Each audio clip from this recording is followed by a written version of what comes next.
So you picked pack number 1, and we're going to get straight into this pack. So it looks like you guys are going to be getting some sort of recognition that you have been kind of hoping for, possibly from a water sign or for you expressing your creativity.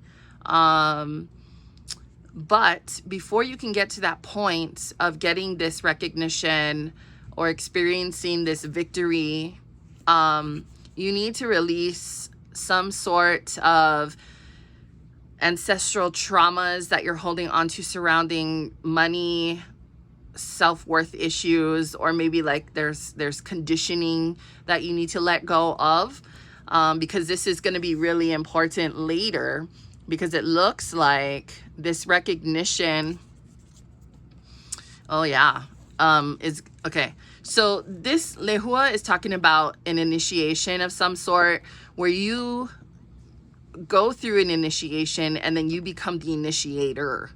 But in order to do that, you have to have faith, right? You have to have faith. So if you have these past conditioned beliefs that you're holding on to, you're going to have a hard time, going through this whole process.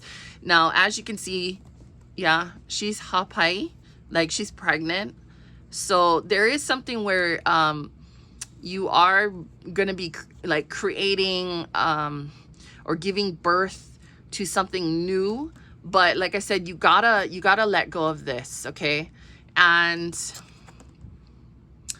now that I'm looking at this more, maybe this isn't about recognition that you've been expecting, but the fact that you need to let go of that external validation that you might be needing from other people, in order to feel like what you're doing means something or whatever. Like, you need to validate yourself instead of looking externally for the validation.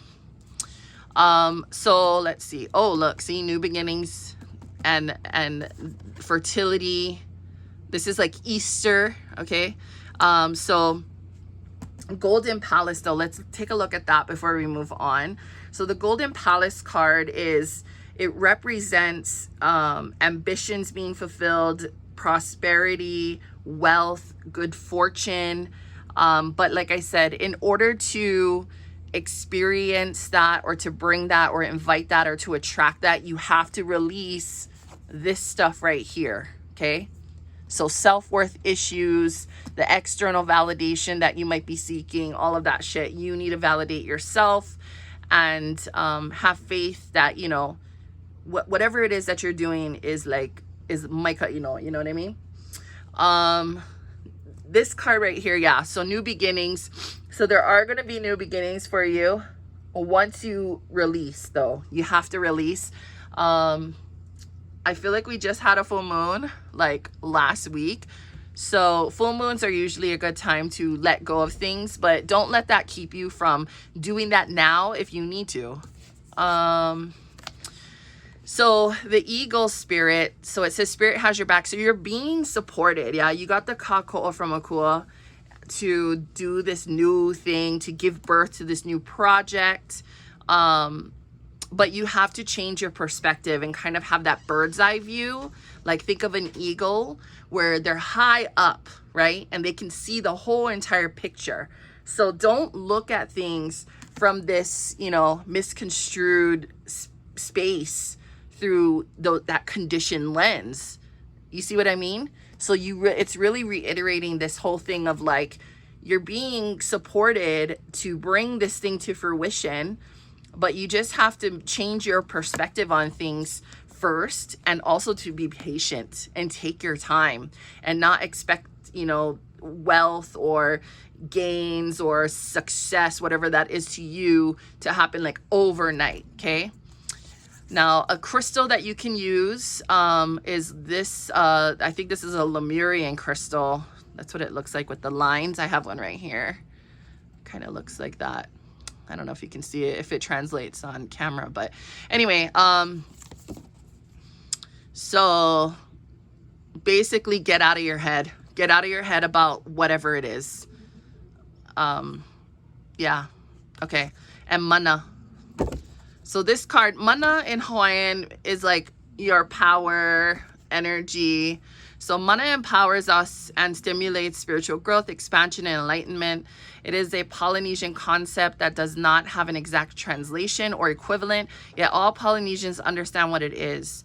The Pukui Dictionary defines it as a supernatural divine power, place of authority, worship, religion, a branch, limb, crotch of a tree, a hook to catch eels, a growth stage in fish with colors and limbs, a type of taro, the taboo house in a heiau, food chewed to feed a baby, a native fern, the desert. Mana is like the elephant in the room. It can easily be felt, yet you can't see it.